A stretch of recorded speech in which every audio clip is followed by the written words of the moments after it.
Hi, today I'm going to talk about the water shortage in Australia, its causes, effects and triggers.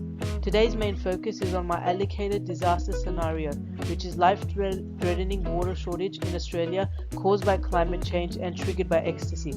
Let's talk about the dynamic relationships in large systems regarding the water shortage, particularly in Australia. Enhanced greenhouse effect or global warming is a part of climate. Due to this, droughts occur and eventually cause water shortage. First, we need to understand the enhanced greenhouse effect. Since the Industrial Revolution and the expansion of agriculture around 200 years ago, we have been raising the concentration of carbon dioxide gas in the global atmosphere. Levels of other greenhouse gases have also increased because of human activities.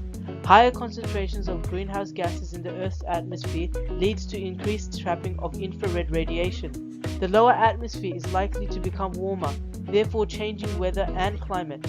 Thus, the enhanced greenhouse effect is additional to the natural greenhouse effect and is due to human activity changing the makeup of the atmosphere.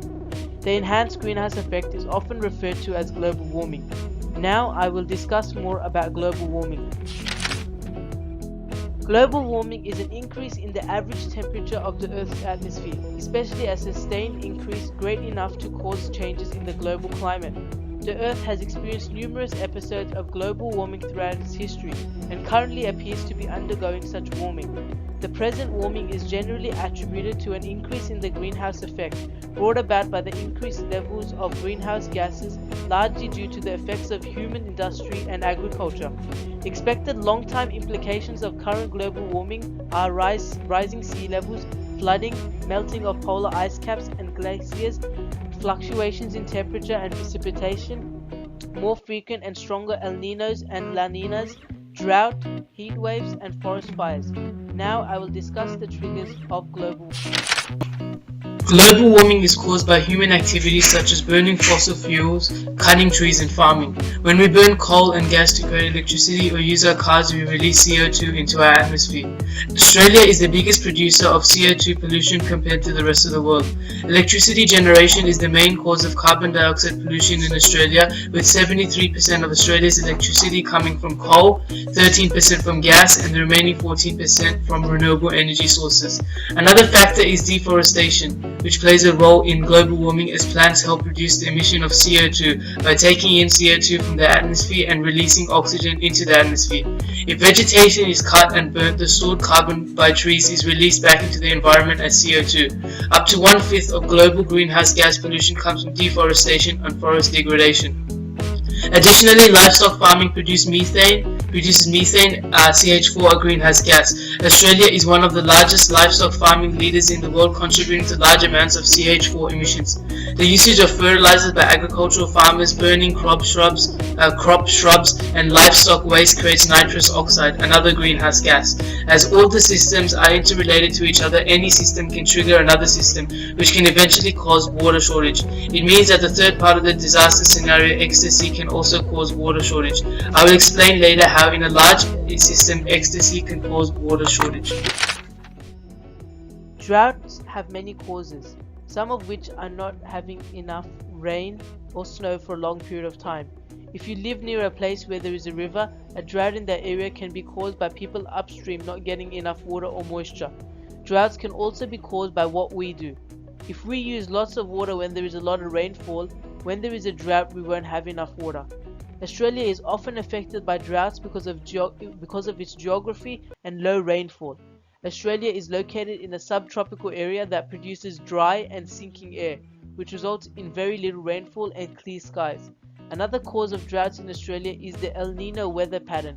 When there are El Niño weather patterns, Australia has less rainfall and becomes drier than usual. The geographical processes responsible for droughts are the high pressure systems over. These three major interrelated systems are the major cause behind the water shortage in Australia. So now we will talk about each one of these systems. First, I will explain how climate change plays a part in water scarcity.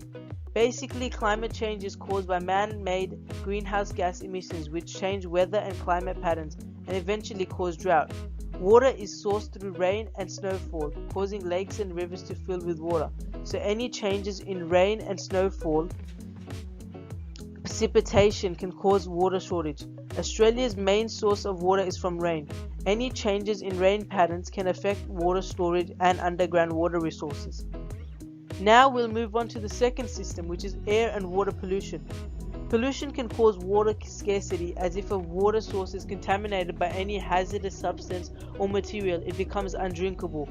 Oil spills, chemical spills, airborne pollution, and sewage leaks can all deem our water source undrinkable. Large-scale pollution can affect animal habitat and ecosystems, land, and miles of water as well. Moving on to the third system, economics and increased demands. Did you know about 70% of all usable water on Earth is now used for food production? Moreover, economics and overpopulation further complicate the water scarcity. Rapid growth in human population and increased demand for fresh water reduces the available supply. This is specifically problematic since we have other challenges to our water shortage as well. The three systems culminate and together cause life-threatening water shortage in Australia. Causal loop diagram that represents the different states that are involved in determining water quantity. If you look at loop B1, you can see that an increase in population leads to an increase in food demand, which leads to increase in water consumption. Increase in water consumption leads to lower levels of water in a reservoir, which then in turn can lead to water shortages. If you look at loop B2, an increase in living standards leads to an increase in consumption of water per capita, which leads to less water in a reservoir, which also leads to water shortages.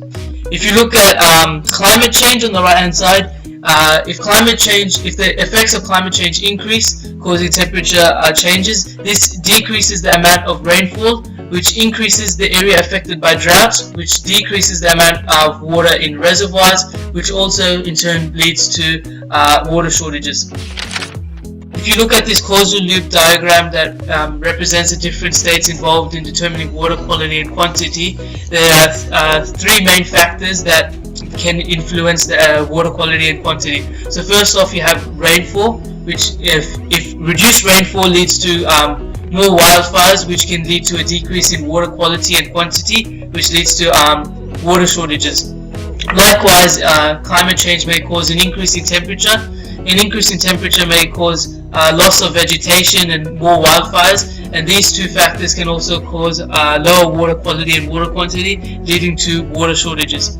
And another factor is extreme weather, which can lead to loss of biodiversity, which can affect the groundwater supplies, and this also leads to water shortages. So these three factors lead to water shortages.